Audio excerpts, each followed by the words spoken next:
அன்பு நண்பர்களே, யோகங்கள் பல்வேறு வகையாக ஜாதக அமைப்புகளில் காண கிடைக்கப்பெற்று அவற்றை ஜோதிடர் நமக்கு முழுமையாக அறிவுறுத்தி அவை எவ்வாறு கிடைக்கப்பெறுகிறது என்பதை தெளிவாக எடுத்துரைக்கிறது.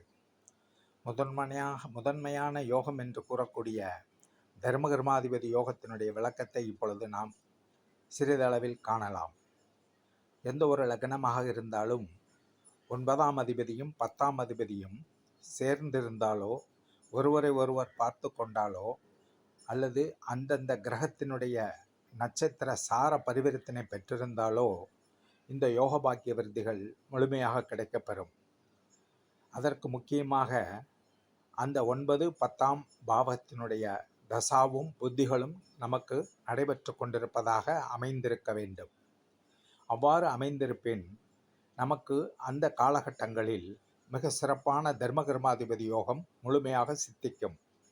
அந்த காலகட்டங்களில் நமக்கு கிடைக்கப்பெறக்கூடிய அந்த தர்மகர்மாதிபதி யோகம் நம்மளுடைய வாழ்க்கையில் மிக உயர்ந்த அந்தஸ்தையும் கௌரவத்தையும் செழிப்பான வாழ்க்கை முறைகளையும் நமக்கு முழுமையாக வழங்கி நமது நிலையை சிறப்பாக உயர்த்தி காட்டும்.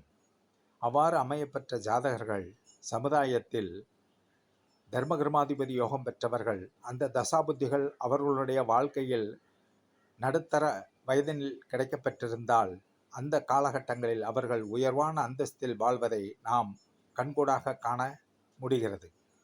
அவ்வாறு காணப்பட்ட ஜாதகர்கள் தாங்கள் வாழ்க்கையில் 80லிருந்து 90 விழுக்காடு வரைக்கும் வெற்றி பெற்றவர்களாக நாம் எடுத்துக்கொள்ளலாம்.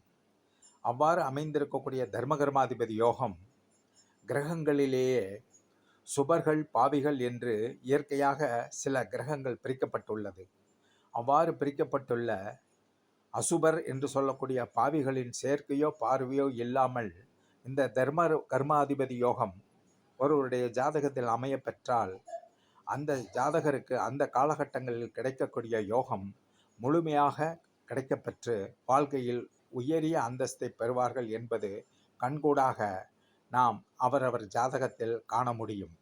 அவ்வாறு ஒரு அமைப்புகள் அன்பர்களாகிய உங்களுடைய ஜாதக நிலைகளில் இருக்க பெற்றால் அவற்றை நாம் ஆராய்ந்து அவற்றை நம்மளுக்கு கிடைக்கப்பெறும் வகையில் நாம் சில யுக்திகளை செய்து கொண்டோமானால் நாம் வாழ்க்கையில் வெற்றி பெற்று சிறப்பான கௌரவமான அந்தஸ்தான வாழ்க்கை முறைகளை நாம் வாழ முடியும்.